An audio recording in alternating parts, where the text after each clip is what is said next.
Spam is 16 weeks old and I've had a full week to train her, and we've done a lot of training. We've also done some trips to the store, some trips to nature, just to get her to explore new environments. She does change a lot from week to week. So this week I've found her more independent and also avoiding following my directions at times. So if I want her to go in a door, she is suspicious and she doesn't want to go into that space. Because of that, I decided to work on some luring with her. So luring is when I use a piece of food in my hand to show her the behavior that I want to teach her. So she just follows the piece of food, and I then have to fade that help so that she can perform the behavior without luring. I usually use shaping or capturing for my training for many reasons.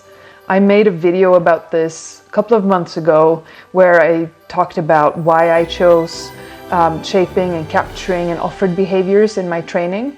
One of the biggest reasons is that I find that it gives me a dog that begs to work, that is creative and active in training, and that will give me quick, engaged behaviors. But there are times where I think luring has its place, and I think it's important for my dogs to understand the concept of luring. And also, when they're used to shaping and capturing, it's much easier to fade the lure because they will often start to offer the behavior on their own once you stop luring. So the types of behaviors that I choose to lure is behaviors where it's not as important to me to fade the lure, and where it isn't important that the dog can perform it without the help of my body or my body in a specific position. So I wouldn't lure a behavior where it's important to me that the dog can perform it independent of my position, but I'm more inclined to use luring when my body actually is part of the behavior. So types of behaviors that I've lured this week is weaving through my legs and also coming in from behind between my legs. And this is something that I think I will use as her start line behavior later on, to have her come in between my legs and set her up there. It's a very simple behavior to have at a start line in agility, and I don't have to worry about where her line is, because her line and the line that I see with my eyes will be exactly the same. Another behavior that I decided to lure was to get her to lie down on one side. This is something that can be difficult to achieve when you're at the vet's or somewhere where you just want the dog to lie down on their side to be examined. So I decided to teach her to follow a lure so that I easily can get her into that position if we need it for handling. She also seemed to have forgotten about her rollover that she was offering at the beginning of our training. So I used the lying on her side behavior to also lure some rollover, because I want that to stay on her repertoire. She was suspicious of luring at first, but she quickly caught on. So she is happy to follow a lure for weaving through my legs and coming in between my legs. I also used it to teach her to jump up on my shoulders. So I just want her to put her front feet on my shoulders and look pretty so that we can take nice pictures together. It's still very difficult to get a nice picture, partly because she's too short and partly because she moves around too much. But we're starting to get there where she'll put her front feet on my shoulders and look over my shoulder. So that's something that I look forward to working some more on, especially when she grows some more legs so that she is at the correct height. We also just shaped some new things this week. I started last night shaping her to lift her front legs, and she did it very nicely. She quickly caught on, and it turned into a sit-up. So that's something that was on my list of things that I want her to learn, but that I hadn't planned on teaching her yesterday. When you work with shaping and capturing, you'll often find that the dog will suddenly offer a behavior that's on your list of things that you want to teach them, and I just make sure to capture that right away. So once she learned to lift her front legs and also was into lying down, because that's something that we did for her, roll over and flop onto the side, she started offering a really nice sit up. So this is a behavior that I will use anytime she's in a down and I want her to sit up with her hind feet still. So I'm very happy that we got started on her sit up. This will have a different cue than her normal sit. I try to name movements rather than positions. So to me, it makes more sense to have a different cue for sit up from down, which is a totally different movement than a sit from a stand. So her sit up from down will be named up, and her normal sit with her front feet still will be named sit. We have worked on her stimulus control, and last week I said that I was kind of worried or disappointed that she was so slow in learning the sit cue. This week I'm much more optimistic because I started naming her stand, and this is a behavior that we haven't done much, but that I quickly could get her to offer, the jumping stand, where she'll lift her front feet and plant them on the ground. I could get her to offer it in one session and then start to name it.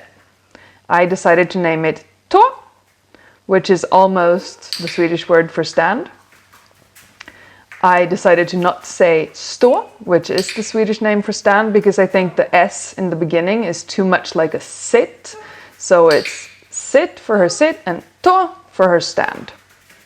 And she actually learned it really quickly. I think she liked this behavior and she quickly understood the cue, and I could start working on her stimulus control, switching between sit and stand. And she was actually doing really, really well with this. She still has some trouble waiting for the cue, but she's almost 100% in picking the correct behavior. So I'm really excited about that, and I'm starting to think about what behavior to name for next week because I want to work on her stimulus control.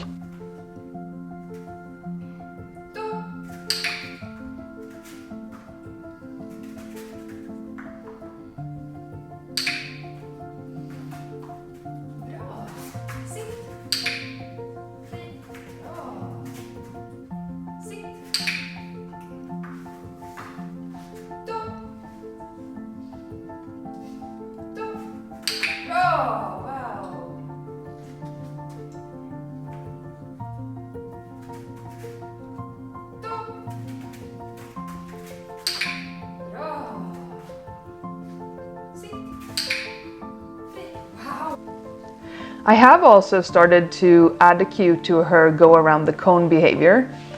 It's still very much controlled by me being close and me helping her pick the correct way around the cone, but I still started to name it in situations where I know that she will turn the correct way, just to get more repetitions in with that cue. So what I started doing was naming the behavior just as she was starting a new round around the cone where she was turning away from me. So she would come towards me, I would give the cue, and then she would turn away from me to start another round. That's where I added the cue and then rewarded. So for now, she is hopefully connecting the cue to turning the correct way. I've also sometimes, when I know she's very likely to be correct, set the cue just as she picks up the treat on a distance and is on her way to start a new round. So this is something that we'll keep working on.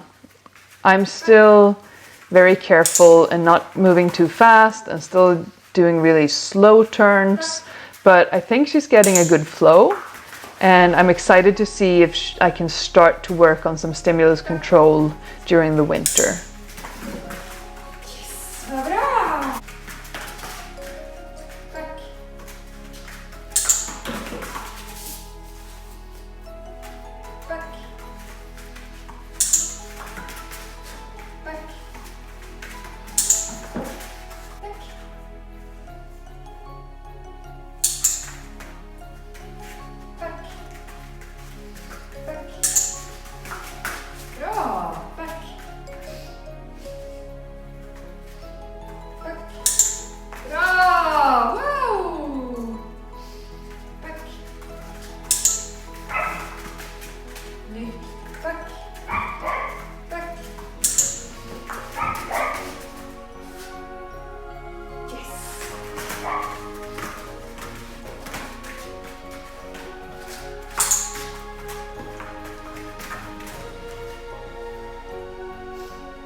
Spam turns 4 months next week, but we'll probably spend most of next week celebrating Christmas with our families and hopefully get some training done.